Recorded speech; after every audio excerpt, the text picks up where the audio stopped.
So strategies for modulation, so arousal, it's similar. It depends on the preference, and it depends on if you want to speed them up, or so kids that are lethargic, you want sour, spicy kind of candies. Kids that are already really having a lot of arousal, or the engines are high, you want chewy things they can kind of suck on. So choosing, depending on if you want to increase their arousal or decrease. Same thing with movement. We talked about that before. If they have low arousal, a variety of movement patterns. If they already have a lot of movement going on their bodies, something rhythmical, YMCA, slow movement, kinds of stuff. So heavy work, you'll never go wrong with that. And refer to that hand that I gave you called changing how alert you feel. Precautions is with movement, you can overdo it. Some kids, you provide them a little bit of movement and they're gonna go ballistic because it's too much, they can't regulate it, so be aware of that. And then go back to heavy work if you're not sure. Go back to heavy work because that's always gonna be calming. So any questions for me about any of the stuff that I presented, or yes? So when you were talking about sensory seeking earlier, like in terms of distinguishing between kids with ADHD and sensory seeking or comorbid. So my question for you as an OT is, how do you reliably distinguish from a kid that has ADHD, maybe impulsive? That's not my job to do that. Oh, okay. It's not my job to do that. My job is to look at what's happening with their nervous system and what tools, what interventions can I give that child to help him regulate, him or her self-regulate themselves and their arousal, their engines, what we call it with them, and tools that the parents can use at home. So it's not up to me but I can determine if they have a sensory processing disorder by testing them. Sure. But I can't diagnose ADHD. That's not in my purview. Right. But I guess in terms of treatment, right? So if we treat a kid, it doesn't, same treatment. Same treatment. I'm just going to work on arousal regulation if that's the big case, and there's usually other things going on. But yes, it's going to be the same because I'm still trying to help them regulate arousal. And then a kid that has attentional issues, there might be some cognitive things that I might look at a little bit differently, but not necessarily. A lot of times it's going to be similar because what I'm really working on is that arousal regulation for a lot of these kids. Does that make sense? And you still have like a puzzle, like why would it be the same? Yeah, a little bit. I think to me it's a difference of brain area, right? If we're thinking about a kid with ADHD, we're thinking possibly frontal lobe, maybe low basal ganglia, but what I hear you talking about is a little bit more of the somatosensory cortex. And so a lot of what we're talking about is actually even lower than that, because we're really talking about the brain stem for a lot of these kids and processing stuff. Well, if we're talking about sensory though, right? We're talking about a kid that is seeking stimulation. So what I'm wondering is how that might look different and how we would want to treat a kid like that has the impulsive, the hyperactive presentation, and how that might be distinguished between a kid that has only one or only the other. I guess I just don't right. know if it's possible. I guess with what my experience has been is that our kids are, most of the kids that I work with have both, but again, you don't know because they come in with ADHD and then sometimes they'll take it off, sometimes they'll leave it on. But what works for them, because what I'm going to be working on is maybe not all, I'm not going to work on just the cognitive stuff because we have speech and language, and sometimes we'll look at the cognitive piece. We have our psychologists, our social workers doing CBT kinds of stuff. I'm going to be really concerned with how they're processing information. Is it affecting motor skills at all? Is it just a modulation regulation problem?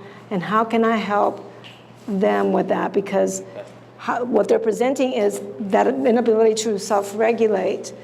And these strategies, I wish I could be more specific, but I can't. But these strategies tend to help both of those populations. I've worked with both. No, that's good. That's helpful. Because it's helpful for referrals. I mean, but I want to know when to send to an OT for that particular exactly behavior. Exactly. But that's been my experience, is that it helps them self-regulate. Sure. Good. And then some of the kids, what ends up happening too is that they're able to decrease the meds that they're on. And then they can start. And then some kids, what was really happening was they were so over-aroused that they could not regulate it. And they ended up really having more of an anxiety disorder and not so much ADHD, but that was the easiest thing to diagnose. We see a lot of kids that also, and our kids are multiple diagnoses. ADHD is like, it's like, of course they have ADHD because they have everything else. And then ADHD is usually thrown in. I would say 50% of our kids come in with, they don't leave always, but they come in with, so. Sorry, I couldn't be more scientific. See, I knew he had the PhD thing on. No, but that's been my experience. That's that. I'm really working with that piece of it, and it helps them with that. Yes? Can question about working with people in relationships who may have differences, profound differences, and their sensitivity may not be absolutely diagnosis, but maybe hypersensitive to sound, another one's hypersensitive to touch. Any thoughts or suggestions? Because I work a lot with couples and I run into this a lot, profoundly affects the relationship. Well, what if they got like the sensory preference checklist and they had a conversation about that?